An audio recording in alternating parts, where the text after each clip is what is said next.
Hello. Today I'm happy to announce that this Thursday, Bayer will complete the acquisition of Monsanto. This is good news for several reasons. It's first of all good news for our customers, the farmers around the world, no matter what type of agriculture.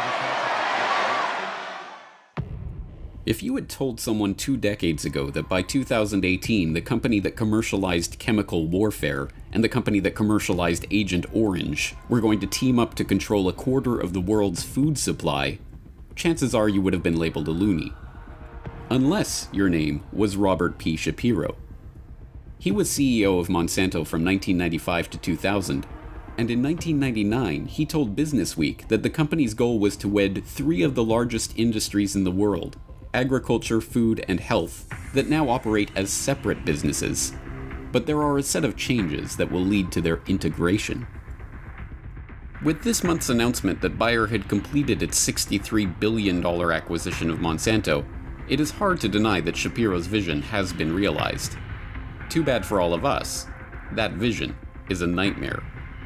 Because, contrary to the feel-good corporate propaganda being churned out by the company's PR department, propaganda that would have you believe that this merger will be good for the environment, for farmers, for ending global hunger, and, incidentally, for lining the pockets of shareholders. These 2 corporate giants are in fact committed to the consolidation and transformation of the world's food supply in the hands of the genetic engineers. Monsanto and Bayer are a match made in hell. This is the Corbett Report. It is hardly surprising that the first thing Bayer did after completing their takeover of Monsanto earlier this month was to announce that they were dropping the Monsanto name, merging the 2 companies' agrochemical divisions under the Bayer Crop Science name. After all, as everyone knows, Monsanto is one of the most hated corporations in the world. In the film Food Evolution, Neil deGrasse Tyson notes that Monsanto is one of the most hated companies in the world. Why do people have such strong feelings toward Monsanto? The worldwide march against Monsanto has drawn hundreds out onto the streets here in New York City, with people seizing the opportunity to voice their concerns and opposition to GMO foods. Why are you here?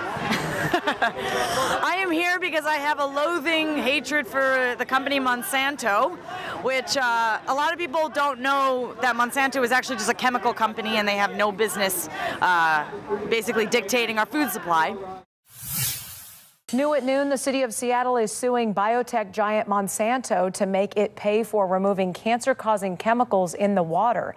The city says the company knowingly dumped the compounds in the city's drainage system and the Duwamish River for years. Seattle needs to build a stormwater treatment plant to clean the system. That will cost about $27 million. 6 other major municipalities sued Monsanto as well. Environmental lawyers have begun filing lawsuits against Monsanto for cancer deaths related to their product Roundup. What these lawsuits are showing is an effort both on the part of Monsanto and the U.S. government to minimize the message about the dangers of Roundup in relationship to human cancer.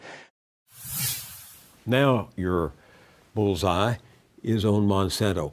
Why is Monsanto so crucial to this fight over seeds? Monsanto is crucial to this fight because they are the biggest seed company now. Monsanto is privatizing the seed. They control 95% of the cotton in India, 90% of the soy in this country. They've taken over most of the seed companies of the world. This hatred of Monsanto is not unreasonable. It is, after all, difficult to think of a company that has ruined the lives of more people around the world, either directly through its coercive and litigious practices against small farmers the world over, or indirectly through the pollution of the food supply with their genetically modified crops. Many are familiar with the company's sordid past, including its role in the development of Agent Orange and its contribution to the epidemic of farmer suicides in India. But in recent years, Monsanto has gained special notoriety for its attempt to push the boundary of patent law in a self-admitted effort to gain a monopoly over the world's food supply.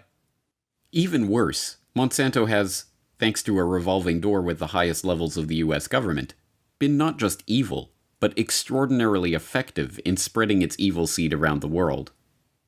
That revolving door has seen literally dozens of top Monsanto executives drift in and out of the US government agencies that, laughably, are said to regulate the agrochemical business, including Dennis DeConcini, the former US senator who now acts as legislative consultant for Monsanto, Mickey Cantor, the Commerce Secretary under President Clinton who also served on Monsanto's board of directors, Michael Taylor, Obama's deputy FDA commissioner who had previously served as Monsanto's vice president for public policy, Linda Fisher, who was appointed deputy administrator of the EPA in 2001, fresh off a 5-year stint as Monsanto's vice president of government and public affairs, and U.S. Supreme Court Justice Clarence Thomas, who served as a corporate lawyer for Monsanto in the 1970s.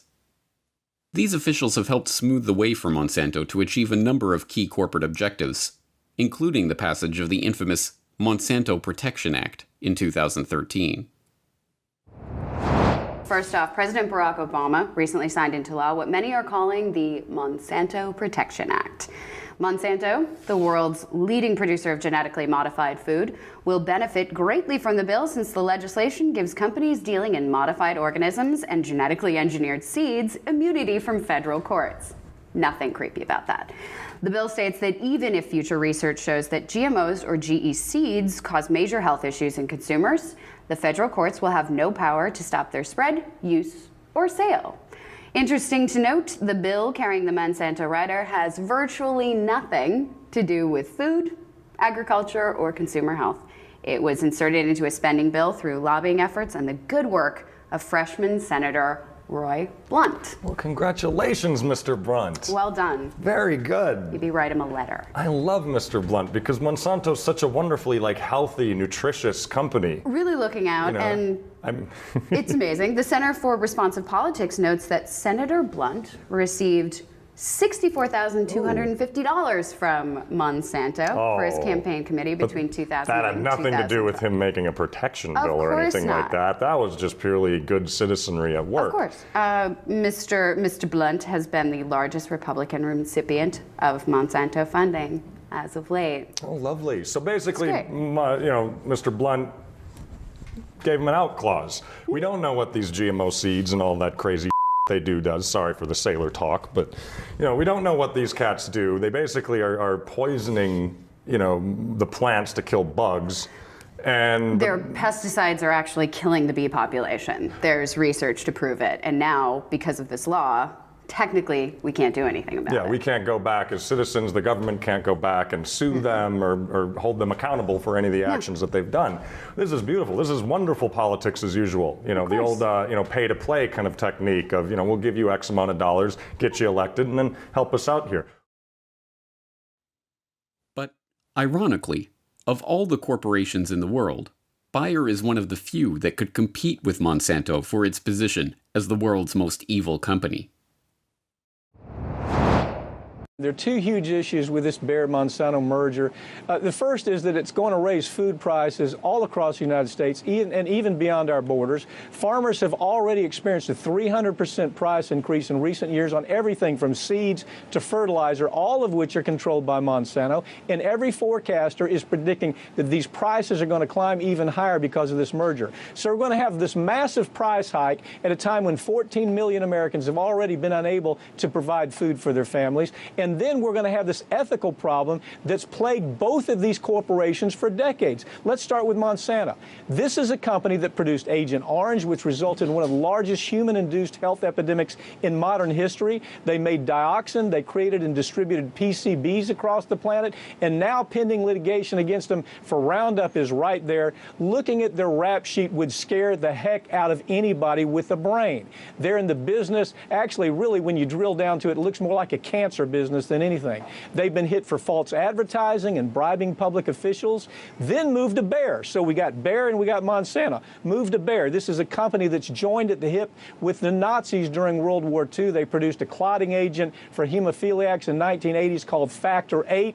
This blood clotting agent was tainted with HIV, and then after the government told them they couldn't sell it here, they shipped it all over the world, infecting people all over the world. That's the company. That's just part part of the Bayer story. Right now, they're facing lawsuits over products like Yaz, Xarelto, Essure, Cipro. In fact, the company in 2014 annual report listed 32 different liability lawsuits that the company's now facing. So now you have the worst of the worst joining with the worst of the worst, and we have this magnificent experience of greed with these two huge corporations. This is a merger of evil, probably second only to the kind of merger that we'd see with DuPont and Dow Chemical. It's an ugly story. Again, the media is missing the point. They're not looking at all behind what these people are, and they're people. These corporations are regarded as people. If these are people on a witness stand, it's going to be a very ugly cross-examination. These are people who should probably be in prison rather than engaging in mergers. Although less well known by the general public, Bayer's shameful history is, like Monsanto's, a case study in corporate psychopathy. Founded in 1863 by Friedrich Bayer and Johann Friedrich Westcott, it wasn't until 1899 that the company trademarked its most well-known product, aspirin. Less well remembered is the fact that Bayer was the first company to trademark heroin, which they marketed as a non-addictive alternative to morphine and a cough suppressant. But it was under the stewardship of Karl Duisberg at the turn of the 20th century that the company began to develop its psychopathic character. In 1914, the German Ministry of War appointed Duisberg as one of the co-directors of a commission into the use of dangerous byproducts from the chemical industry. Unsurprisingly, Duisberg and his fellow directors jumped at the opportunity to turn their waste into profit by recommending the development of chlorine gas for use on the battlefield, a direct contravention of the Hague Convention respecting the laws and customs of war on land, which Germany had signed just 7 years earlier. Bayer, under Duisberg's command, did not just participate in the development and use of poison gas in warfare, they spearheaded it. Duisberg personally oversaw the earliest tests of poison gas and bragged about its lethal capabilities. The enemy won't even know when an area has been sprayed with it, and will remain quietly in place until the consequences occur. Setting up a school for chemical warfare at Bayer headquarters in Leverkusen, Duisberg also oversaw the development of phosgene and mustard gas, which he urged the German government to use. This phosgene is the meanest weapon I know. I strongly recommend that we not let the opportunity of this war pass without also testing gas grenades. On April 22, 1915, Duisberg got his wish. On that day, 170 tons of chlorine gas was used against French troops at Ypres, Belgium, killing 1,000 and injuring a further 4,000. Attacks on the British followed days later. In all, some 60,000 people died as the result of the chemical warfare perfected by Bayer and urged on by Duisberg, one of the great, largely forgotten atrocities of the First World War. Most galling of all, Duisberg was not ashamed of his accomplishments. On the contrary, he was immensely proud of them. He even commissioned famed artist Otto Bollhagen to paint the scene of the earliest poison gas test at Cologne.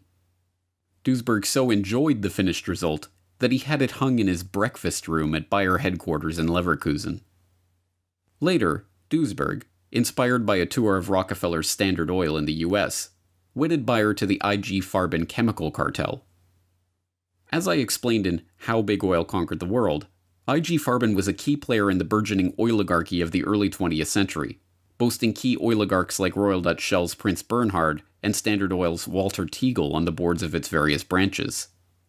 Bayer's Duisberg served as the head of its supervisory board. Joining Duisberg on the board was Fritz Termeer, who oversaw the construction of the IG Farben factory at Auschwitz, which ran on slave labor and participated in human experimentation. After the war, Termeer was sentenced to 7 years in prison for his participation in looting and enslavement of the camp prisoners, but was released in 1950 for good behavior, and in 1956 became chairman of Bayer AG, newly resurrected from the ashes of IG Farben. But this legacy of death is not some ancient relic of Bayer's distant past. Decade after decade, the company continues to be involved in scandal after scandal, involving wanton environmental destruction, injury, and even mass murder. Bayer accidentally funds studies showing its pesticide is killing the bees and promptly denies those conclusions. A large-scale study on neonicotinoid pesticides is adding to the growing body of evidence that these agriculture chemicals are indeed harming bee populations, to say the very least. Carried out at 33 sites in the United Kingdom, Germany, Hungary, the study found that exposure to neonicotinoids, quote, left honeybee hives less likely to survive over winter, while bumblebees and solitary bees produced fewer queens, end quote.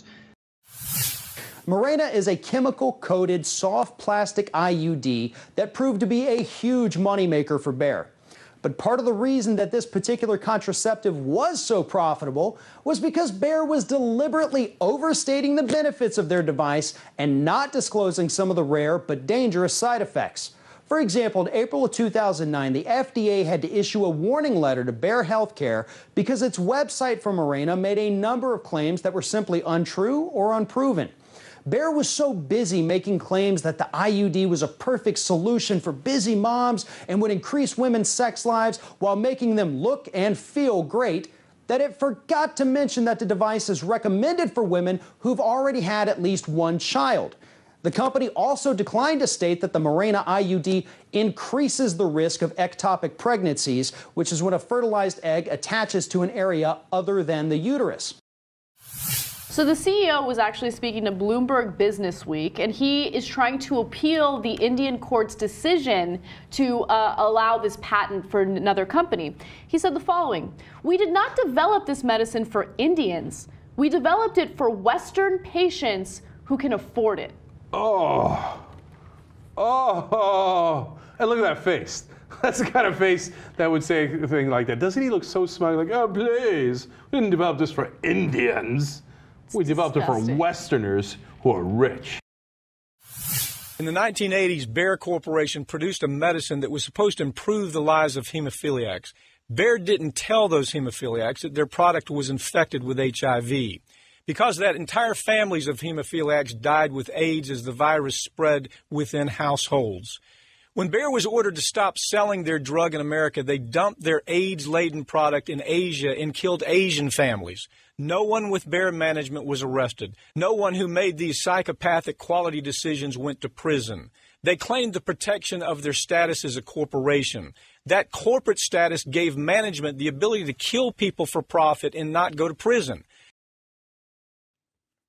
Indeed, it is not difficult to see why these two companies, each one a titan of its respective industry, each one guilty of the most atrocious crimes against humanity and the destruction of the environment, would feel an affinity for each other.